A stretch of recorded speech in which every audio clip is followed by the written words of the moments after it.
federal employees have two big benefits as far as the retirement planning financial aspect of that. And one is your pension, your FERS pension. And in fact, in an era where pensions are going away more and more, you folks are incredibly blessed. You are, for a couple of reasons. Number one is it's a good solid pension. Now also there may be some CSRS pension folks out there as well. That's the old pension program, so we're kind of alluding to both.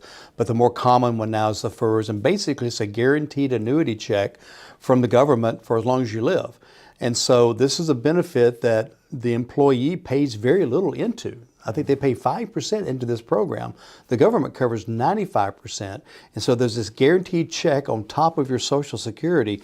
And that's a great benefit to have because, as you said, in the corporate world, most of those are gone.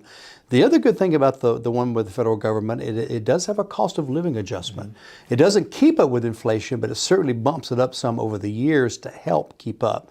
And so, you know, we've had some employees come to us confused about what is FERS, what is their TSP, things like that. So that's why Evan's kind of starting with the basics. What is the FERS and how does it work? So there's really nothing for you to do. There's no managing it. There's no, picking funds. It's managed by the government. And the longer you work, every hour you work puts another penny in the jar, so to speak. It makes your pension bigger. There are ways to maybe maximize it at retirement. We can help folks with that. Do you want to increase your pension based on survivor options, things of that nature? And that's another whole layer, right, Evan, is do you leave a survivor to a spouse or significant others? Who else can you leave it to? That's some training we do.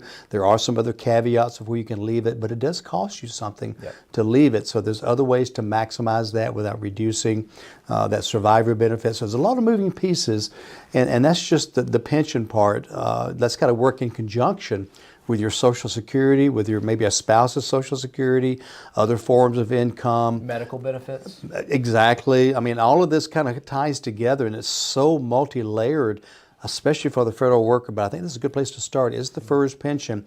By the way, if you are not fully vested in your retirement as far as your FERS annuity, there are ways to take it earlier. So if you feel like you're being pushed out, or you feel like your position's being eliminated, or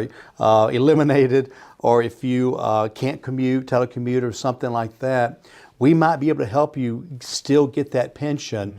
There's at least two ways to do it. So that might be a great reason to schedule a phone chat with us.